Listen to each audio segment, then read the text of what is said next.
Hello प्यारे बच्चों, मेरा नाम है Devashish Sharma from SP career academy और आज हम लेके आए हैं क्वांटम नंबर पे थर्ड लेक्चर। हमारा तीसरा लेक्चर क्वांटम नंबर टॉपिक पे from structure of atom class 11 physical chemistry है। हमने पिछले दो लेक्चर्स में काफ़ी कुछ सीखा क्वांटम नंबर्स के बारे में, एक नए फॉर्मूलाज बनाए। आज हम क्वांटम नंबर्स को पूरी तरह कंठस्थ करेंगे, पूरी तरह ग्रास्प उस पर अपनी बनाएंगे, ग्रिप बनाएंगे, न्यूमेरिकल्स करेंगे, प्रॉब्लम्स करेंगे, उस पर बहुत मजा आने वाला है। So let's start. सबसे पहले मैं आपको ना एक ब्रेन मैप बना के दूंगा, एक फ्लो चार्ट बना के दूंगा जिससे आपको सारा क्वांटम नंबर का कंसेप्ट और उससे रिलेटेड फॉर्मूलाज याद रखने में आसानी होगी। शुरुआत करते हैं बच्चे, है ना। Let's start, let us start. चलो, आप भी आई वुड रिकमेंड साथ साथ बनाए। सबसे पहले मुझे पता लगा प्रिंसिपल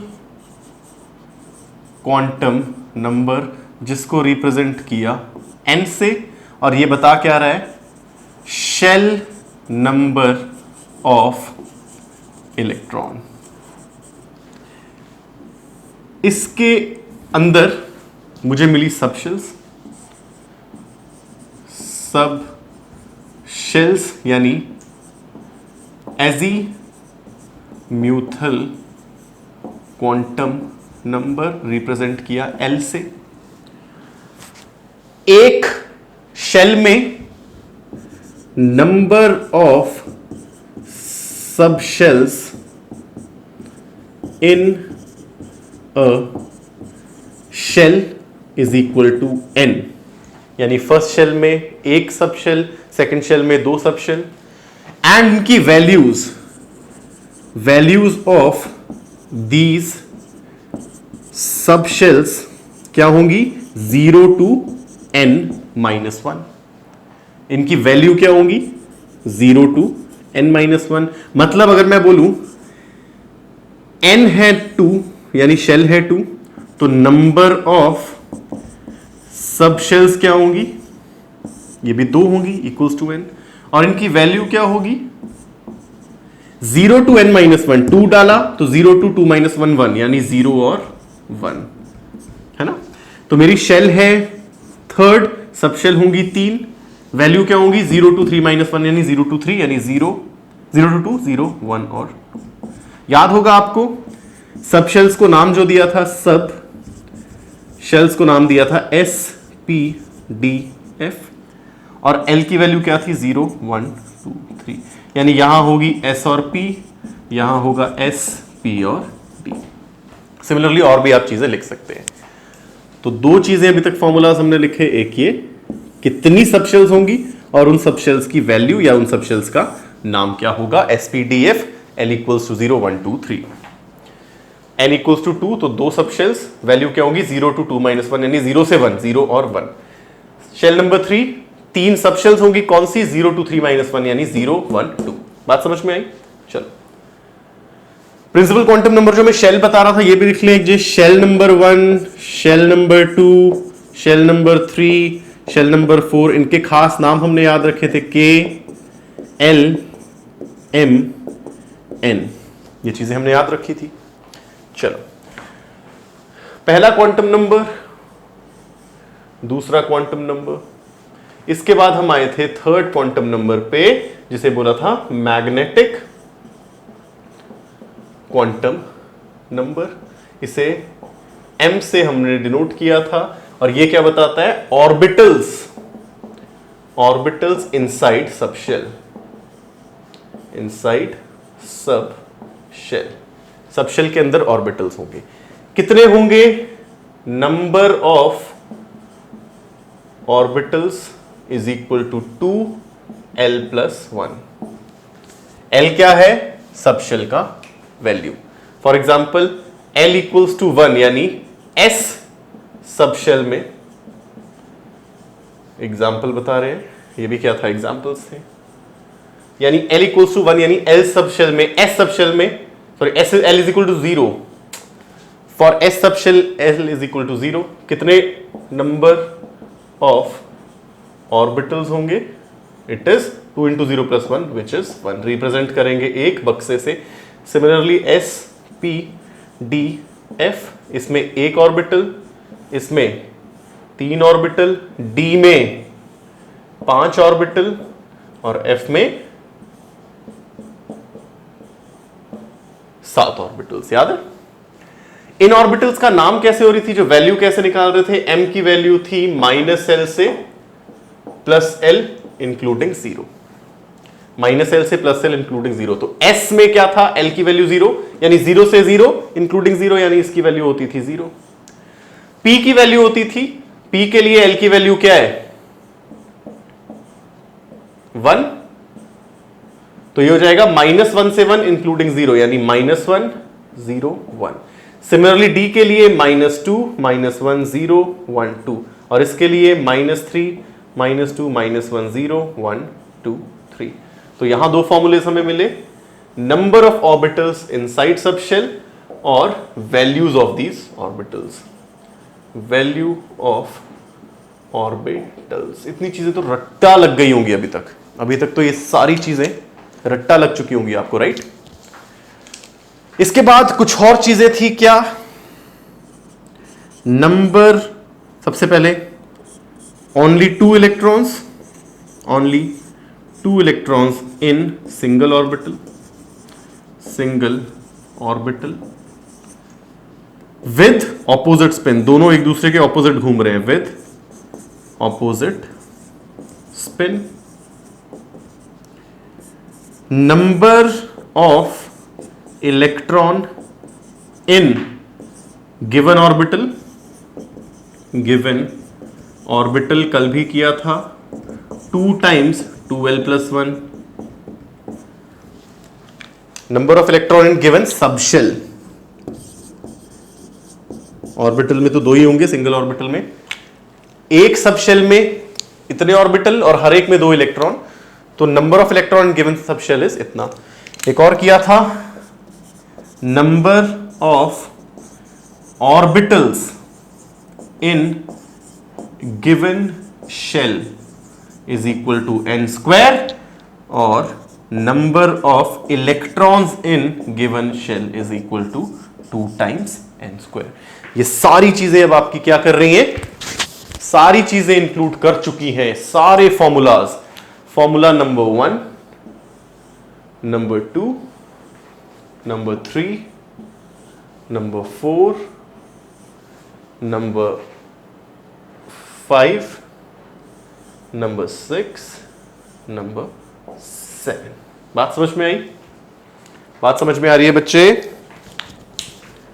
तो ये आपको टेबल पूरा याद होना, ये फ्लो चार्ट आपको याद होना चाहिए। प्रिंसिपल क्वांटम नंबर से एजिमुथल से फाइनली मैग्नेटिक यानी ऑर्बिटल तक पहुंचे। उसके बाद क्या है? स्पिन क्वांटम नंबर, वो तो सिर्फ ये बता रहा है इलेक्ट्रॉन किस डायरेक्शन में घूम रहा है। एक ऑर्बिटल में 2 इलेक्ट्रॉन, दोनों एक दूसरे के ऑपोजिट स्पिन में, एक क्लॉकवाइज तो दूसरा anti clockwise. Number of orbital in a subshell थे 2l + 1, तो number of electron in a subshell होंगे 2 टाइम्स 2l + 1, बिकॉज एक ऑर्बिटल में 2 इलेक्ट्रॉन्स। नंबर ऑफ ऑर्बिटल थे किसी गिवन शेल में n², तो इलेक्ट्रॉन कितने होंगे? 2 टाइम्स n²। ये सारी चीजें आपको याद हैं। तो चलो शुरुआत करते हैं कुछ क्वेश्चंस की, जिससे और आपके कंसेप्ट क्लियर होंगे। चलो, आई होप ये आपने बना लिया होगा। ये वीडियो देखते ही बच्चे, सभी बच्चे, मुझे फिर से ना बोलना पड़े, ये वीडियो देखते ही नोट्स मुझे व्हाट्सएप करेंगे इंडिविजुअली, मुझे बार बार ना रिमाइंड कराना पड़े बच्चे। क्वेश्चन नंबर 1 मुझे बोल रहा है, question number 1, what are the possible subshells for n equals to 4? What are the possible subshells when n equals to 4? How many orbitals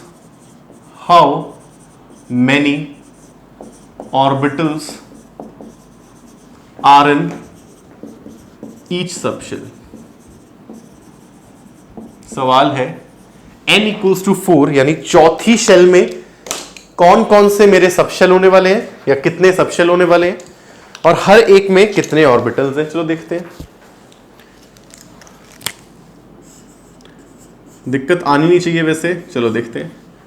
मुझे पता है number of sub shells, number of sub shells in a shell is equal to n, यानी fourth shell की बात हो रही है, यहां n इक्वल्स टू 4 है, तो नंबर ऑफ सब शेल्स कितने आ जाएंगे मेरे 4।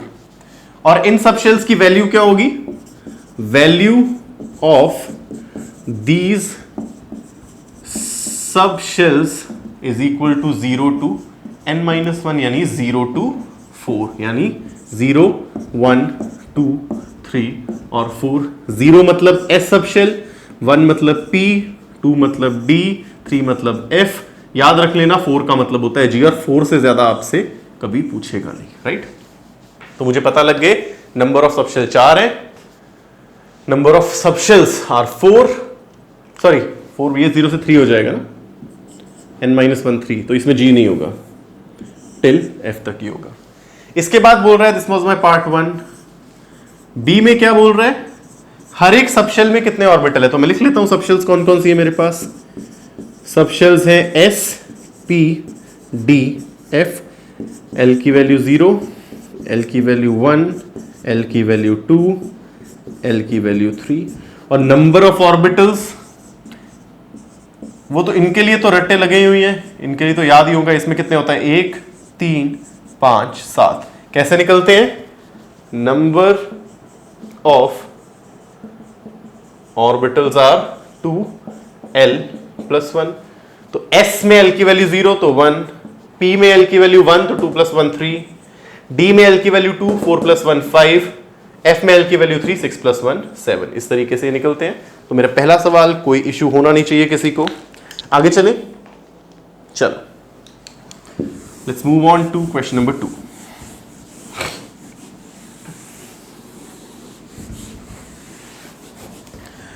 क्वेश्चन नंबर 2 बोल रहा है what are the possible value of m if l is equal to 4। What are the possible values of m if l equals to 4। l equals to 4 मतलब मुझे क्या given है, सब शेल की value given है l equals to 4। मुझे l given है azimuthal quantum number 4। मुझे बोल रहा है m की वैल्यू क्या होगी, m मतलब ऑर्बिटल वाला क्वांटम नंबर यानी मैग्नेटिक क्वांटम नंबर, और हमें पता है number of orbitals is equal to 2l plus 1। l की वैल्यू 4 है यानी 2 इंटू 4 प्लस 1, यानी देयर मस्ट बी 9 ऑर्बिटल्स। और m की वैल्यू, इन ऑर्बिटल्स की वैल्यू क्या होती है, माइनस l से प्लस l इंक्लूडिंग 0, इंक्लूडिंग 0। यानी ये क्या वैल्यूज लेंगे, पॉसिबल वैल्यूज पूछिए ना m की, कितने होंगे 9 होंगे, और पॉसिबल वैल्यू क्या होंगी माइनस l से l, यानी -4 से लेके 4 तक इंक्लूडिंग 0, यानी -4 -1 सॉरी -4 -3 -2 -1 0 +1 +2 +3 +4। गिन लो 9 ही आएंगे, 9 होने चाहिए थे, और उनकी वैल्यू क्या है -4 -3 -2 -1 0 1 2 3 4 1 2 3 4 5 6 7 8 9। दीज आर द 9 ऑर्बिटल्स, और उन सब की वैल्यू भी हमने निकाल ली। देखो कितनी आसानी से अब सब चीजें निकल रही हैं, कितनी आसानी से हर चीज अब हो रही है। चलें आगे, चलो क्वेश्चन नंबर 3। क्वेश्चन नंबर 3 मुझे बोल रहा है which of the following orbital cannot exist. Which of the following orbital cannot exist. Which of the following orbital cannot exist। इनमें से कौन सा ऑर्बिटल एग्जिस्ट नहीं करेगा, ऑप्शन गिवन है 2s या 2p या 3p या 2d। बोल रहा इनमें से कौन सा ऑर्बिटल होता ही नहीं है, इनमें से कौन सा ऑर्बिटल होता ही नहीं है।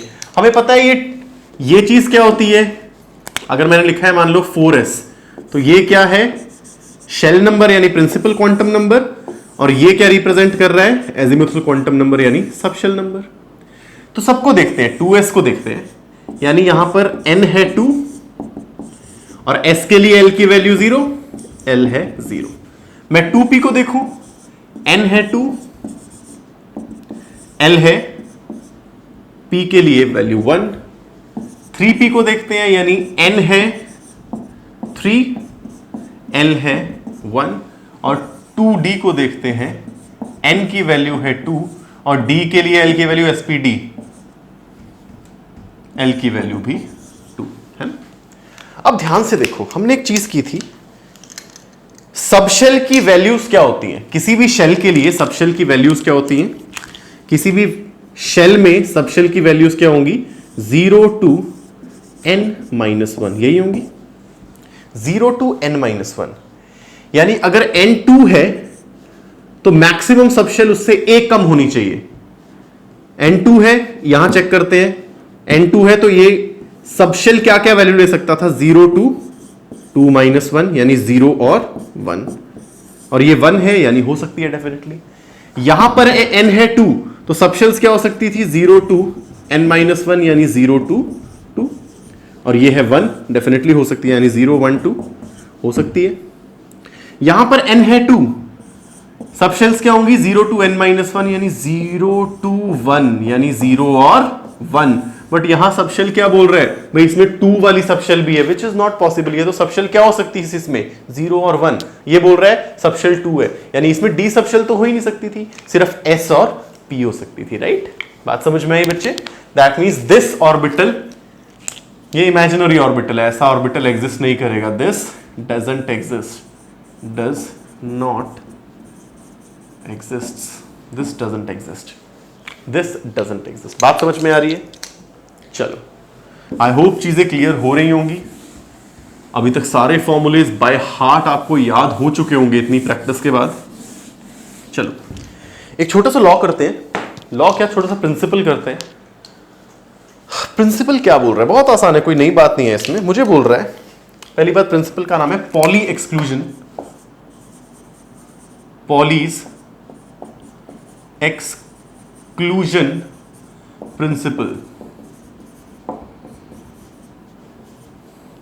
Pauli's exclusion principle. इसने बोला क्या, पहले लिख लो, पहले लिख लो, इसने बोला क्या, बोल रहा है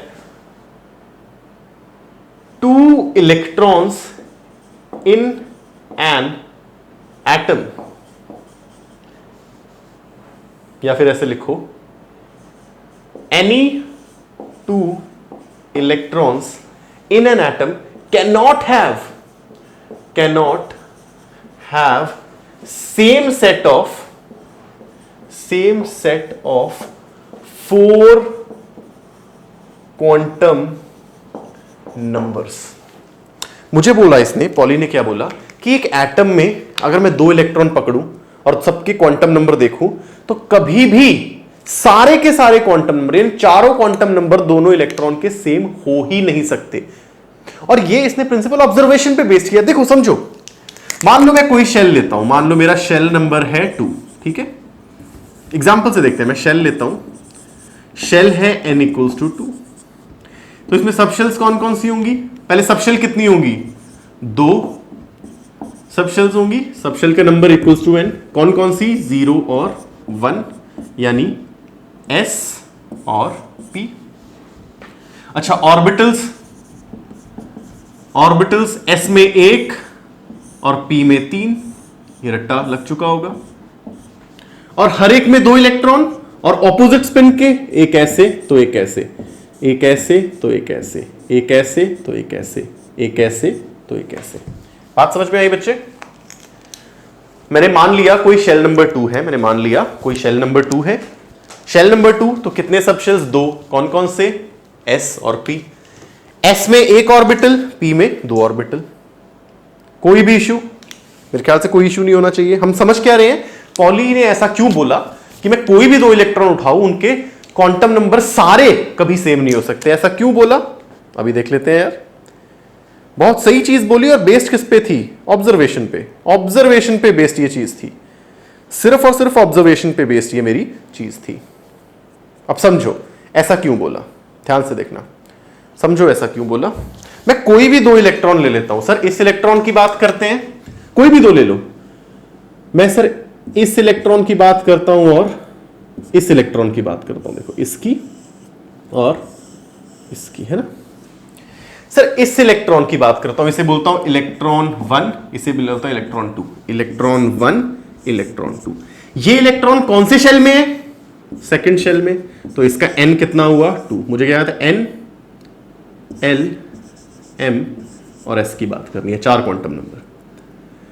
सर ये इलेक्ट्रॉन कौन से सब शेल में है, s में है, किसके ऑर्बिटल के में, s के अंदर ये ऑर्बिटल, उसमें इलेक्ट्रॉन, तो इसका sl क्या हो गया 0, क्योंकि s में है l की वैल्यू। सर इसका m क्या है, इसकी m की वैल्यू क्या है, हमें पता है ना m की वैल्यू क्या होती है, -l से l इंक्लूडिंग 0। अगर s सब शेल में है जिसकी l की वैल्यू 0, तो ये क्या हो जाएगा, -0 से 0 इंक्लूडिंग 0 यानी 0। तो इस इलेक्ट्रॉन के लिए m की वैल्यू 0, और स्पिन मान लो क्लॉकवाइज घूम रहा है तो +1/2, क्योंकि एक क्लॉकवाइज होगा दूसरा एंटी क्लॉकवाइज होगा। इस इलेक्ट्रॉन की बात करते हैं, सर कौन से शेल में है, सर 2 में ही है। कौन से सब शेल में है, p के लिए l की वैल्यू 1। सर m की वैल्यू क्या है, p के लिए m की वैल्यू क्या होगी, -1 2 1 इंक्लूडिंग 0 यानी -1 0 1। सर इसमें इसकी वैल्यू क्या आई, m की 0 आ गई। स्पिन मान लो ये भी क्लॉकवाइज है, क्या ये दोनों सेट सेम है, सर ये सेम है, ये सेम है, ये सेम है, ये सेम है, ये सेम है, ये सेम है, बट l बदल गया। इसीलिए पॉली एक्सक्लूजन प्रिंसिपल ने क्या बोला, चारों वैल्यू कभी सेम नहीं होगी, कुछ सेम हो सकती है बट चारों सेम नहीं होगी। एक और एग्जांपल लेते हैं, एक और एग्जांपल लेते हैं, सेम ही ऑर्बिटल का कोई दोनों इलेक्ट्रॉन उठा लेते हैं ना। मान लो ये दोनों इलेक्ट्रॉन उठाता हूं, इसको मैंने बोला इलेक्ट्रॉन 1 और इसे मैंने बोला इलेक्ट्रॉन 2। चलो देखो, electron 1 electron 2 n m l s। मान लो दोनों क्लॉकवाइज, अच्छा देखो दोनों कौन से शेल में है, दोनों सेकंड शेल में है, तो दोनों के लिए n2। दोनों कौन से ऑर्बिटल में है, दोनों p में है, दोनों की m की वैल्यू 1। दोनों कौन से सब शेल में है, p में है, दोनों के लिए l की वैल्यू 1। दोनों कौन सी वैल्यू के ऑर्बिटल में है, -1 -1। बट दोनों का स्पिन तो सेम नहीं हो सकता। हमने क्या पढ़ा है, दो इलेक्ट्रॉन होंगे एक ऑर्बिटल में और दोनों का स्पिन उल्टा होगा। अगर एक का +1/2 तो दूसरे का -1/2। देखो यहां ये तीन सेम बट चौथा फिर बदल गया। यानी कोई भी दो इलेक्ट्रॉन उठा लो, चलो अब फिर से उठाते हैं, एक ये लेता हूं E1, एक ये लेता हूं E2। देखो इलेक्ट्रॉन 1 इलेक्ट्रॉन 2, इसकी बात करी कौन से शेल में, N L M S की बात करनी है। दोनों के शेल क्या है, सर 2 ही है। दोनों किस ऑर्बिटल में है, P में, यानी 1 1। अब दोनों का क्या बदल गया, इसका और इसका। ये है m की वैल्यू -1, ये है m की वैल्यू 1। स्पिन मान लो सेम था +1/2, अगर सेम भी रखूं तो भी अब m बदल गया। यानी कोई भी दो इलेक्ट्रॉन एक एटम के एक जैसे चारों क्वांटम नंबर शो नहीं कर सकते। That is my poly exclusion principle. Observation based था, भाई ने दिमाग ज्यादा लगाया और क्या पता लगाया, क्या बता दिया, यार इलेक्ट्रॉन तुम कोई भी ले लो, कोई भी दो इलेक्ट्रॉन एक एटम के ले लो, चारों के चारों क्वांटम नंबर उसके सेम नहीं आपको मिलेंगे। सेम ही लोकेशन के मैंने दोनों उठाए तब भी स्पिन क्वांटम नंबर तो अलग अलग होगा डेफिनेटली, क्योंकि ऑपोजिट स्पिन में घूम रहे, एक क्लॉकवाइज तो दूसरा एंटी क्लॉकवाइज। तो इसी के साथ क्वांटम नंबर का कंसेप्ट आपका पूरा खत्म हो गया। इसका यूज अब आगे बहुत होने वाला है, बट क्वांटम नंबर का जो बेसिक कंसेप्ट था वो आपका खत्म हो चुका है। आई होप सारी चीजें आ गई होंगी। मजे करें, पढ़ते रहें। जय हिंद।